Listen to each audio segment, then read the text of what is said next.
Hey, what's going on, guys? So someone suggested that I probably should do a video on my batteries and charger system and stuff and power supply, and I thought, well, why not? I'm actually in the process of charging a few batteries right now, so I'll give you a quick look at how the charger works for a start, and then I'll give you a quick look at some of the batteries I've got. This is just one of the 3300 milliamp 4-cell batteries that I've been using. So the charger, this is what happens when you turn it on. Your power supply loads up with your voltage. It's switchable, so the power supply I'm using is a Turnigy 540 watt dual output. So you can run two chargers, but this charger itself is 500 watts. So, you know, if you exceed that, or you get to your 500 watts and then try and plug another charger in, you're going to end up blowing your power supply. So just make sure you keep an eye on the watts. If you want to run two chargers, make sure you get two 250s. And the switching means this little dial here, you can actually change your voltage all the way from 12 volts to 18 volts. I just leave it on 18 because I haven't got any chargers that accept low or you know, require lower than that. So you plug your thing in. At the moment it's showing nothing. You plug your balance lead in, and that'll bring up all your information. 3.75, so they're just below their storage charge.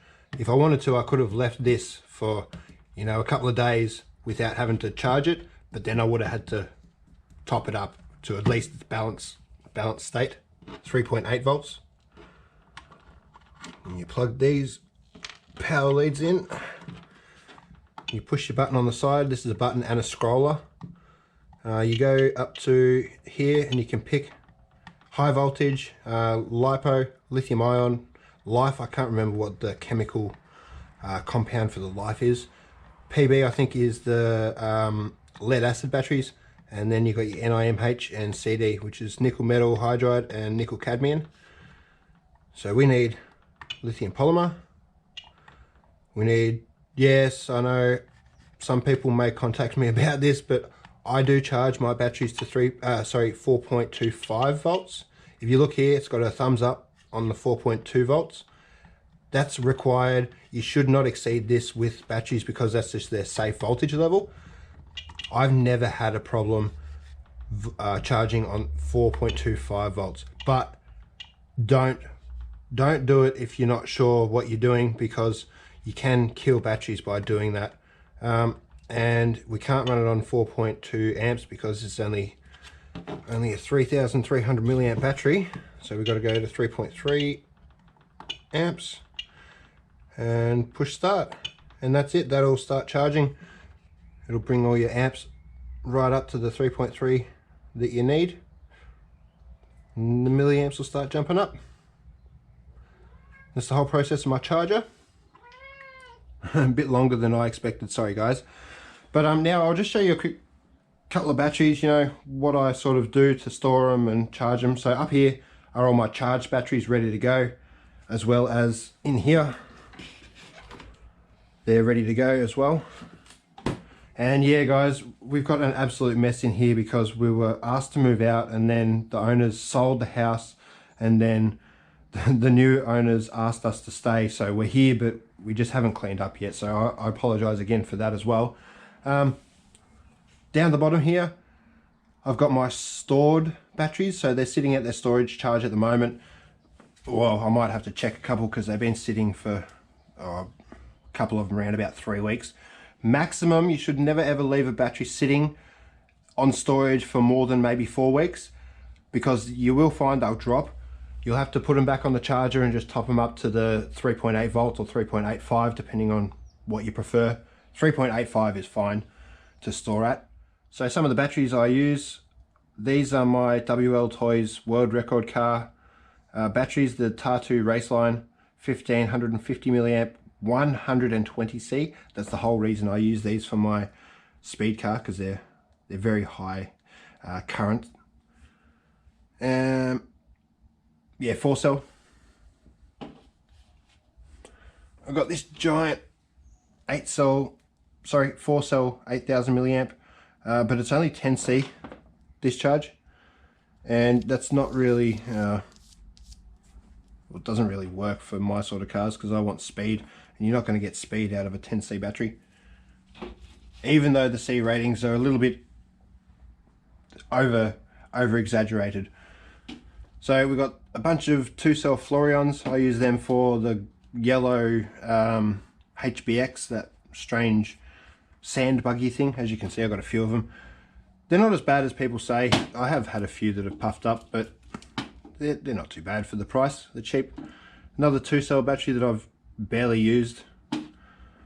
6-cell 1300 milliamp. That'll be for my 6-cell speed car, which I'm yet to build. I'm having a bit of trouble with the speed control and stuff.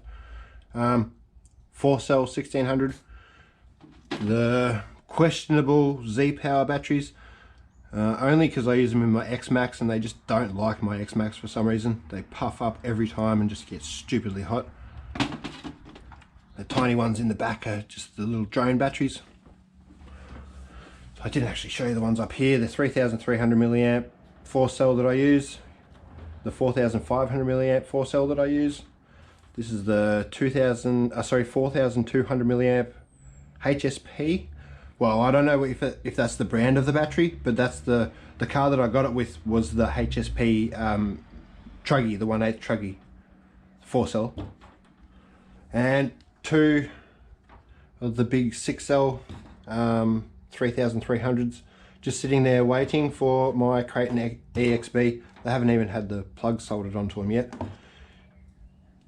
I use the 5.5mm gold plugs for virtually everything except for my WL toys or smaller cars, and I use the XT60s, because I do use XT30s for my tiny little drones. I get them confused sometimes. I don't use XT90s for anything because I use the 5.5mm gold connectors, and these are actually smaller than the 5.5. I think they might only be 5mm. So I just stick with my 5.5s. Or these 8mm gold connectors if I'm using really big speed controls and stuff, because I used to have a couple of 12-cell planes and stuff like that, so I needed big plugs for them. And sorry guys, this has taken a lot longer than I thought. And a bunch of small batteries, tiny little batteries for the micro lossy and the little tiny drift cars and the rally cars that I've got. They're my micro drone batteries. I've got a couple of sickly batteries in there that are just staying in there because they're a little bit unsafe at the moment. Up here, they're all dead batteries. Same thing. I've got to brine them or pop them with a nail, or safe, but I've got to get rid of them somehow. So I'm going to have to leave it there, guys. I'm just going to take way too long if I try and explain everything. I've just got too much stuff to show you all of it.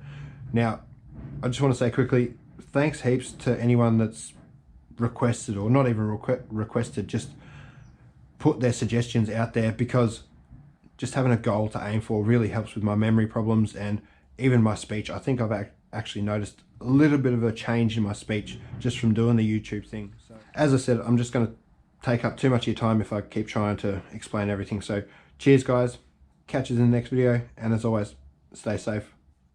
Thanks for watching guys, and don't forget, like and subscribe, and if you have any questions, just leave a comment down below.